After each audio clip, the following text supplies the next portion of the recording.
تلنگانہ کے گریجویٹ حلقے نلگنڈا، کھمم، ورنگل کے انتخابات میں کانگریس کے تائیدی امیدوار و تیلگو کے مشہور صحافی نوین کمار عرف تین مار ملنا کو کامیابی حاصل ہوئی۔ 5 جون کی صبح 8 بجے سے شروع ہونے والی ووٹوں کی گنتی کا عمل جمعہ کی رات تک جاری رہا۔ پہلی اور دوسری ترجیحی ووٹوں میں کانگریس کے تائیدی امیدوار آگے رہے۔ گنتی کے دوران 48 امیدواروں کے علاوہ BRS امیدوار راکیش ریڈی، آزاد امیدوار پالاکوری اشوک اور BJP امیدوار جی پرمیندر کو بھی جمعہ کی رات ایلیمینیٹ کر دیا گیا اور 52ویں امیدوار تین مار ملنا کو منتخب قرار دیا گیا۔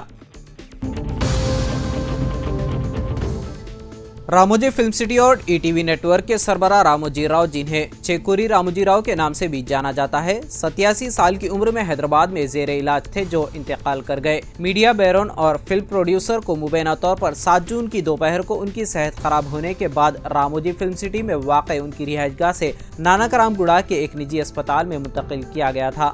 انہوں نے پروڈکشن کمپنی اوشا کرن موویز کی سربراہی کی اور کئی نیشنل ایوارڈز اور فلم فیئر جیتے۔ وہ ڈالفن گروپ آف ہوٹلز کے چیئرمین بھی تھے۔ تلنگانہ حکومت نے راموجی راؤ کی آخری رسومات ادا کرنے کا فیصلہ کیا ہے۔ وزیر اعلیٰ ریونت ریڈی، جو CWC میٹنگ میں شرکت کے لیے نئی دہلی میں ہیں، انہوں نے ریاستی چیف سیکرٹری کو ہدایت دی ہے۔ وزیر اعلیٰ نے چیف سیکرٹری کے ذریعے رنگا ریڈی کلیکٹر اور رچاکونڈا کمشنر کو ریاستی اعزازات کے ساتھ آخری رسومات کے انعقاد کے انتظامات کی نگرانی کرنے کے احکامات جاری کیے۔ وہیں آندھرا پردیش کے نامزد وزیر اعلیٰ و TDP کے سربراہ این چندرا بابو نائیڈو نے بھی میڈیا بیرون راموجی راؤ کے اچانک انتقال پر گہرے صدمے کا اظہار کیا۔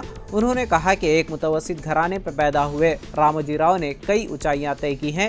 انہوں نے دونوں تیلگو ریاستوں کے لیے راموجی راؤ کی خدمات کو یاد کیا۔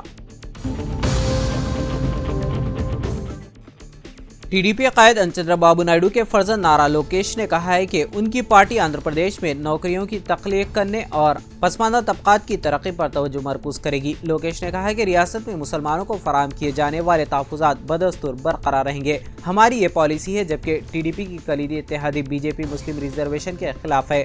انہوں نے کہا کہ گزشتہ 2 دہائیوں سے مسلمانوں کو تحفظات فراہم کیے جا رہے ہیں۔ ہم ان تحفظات کے ساتھ کھڑے رہیں گے۔ ہم مسلم تحفظات کو جاری رکھیں گے۔ 41 سالہ TDP قائد نارا لوکیش نے کہا ہے کہ مسلمانوں کو تحفظات کی فراہمی خوش آمدی نہیں ہے، لیکن اقلیتوں کو سماجی انصاف ملنا ضروری ہے۔ اقلیتیں مسلسل مسائل کا شکار ہیں، ان کی آمدنی بہت کم ہے۔ بطور حکومت میری یہ ذمہ داری ہے کہ انہیں غربت سے نکالوں۔ چاہیے میں خود بھی فیصلے کروں، اس کو خوش آمدی کی سیاست نہیں کہا جا سکتا، مگر یہ انہیں غربت کے دائرے سے باہر نکالوں گا۔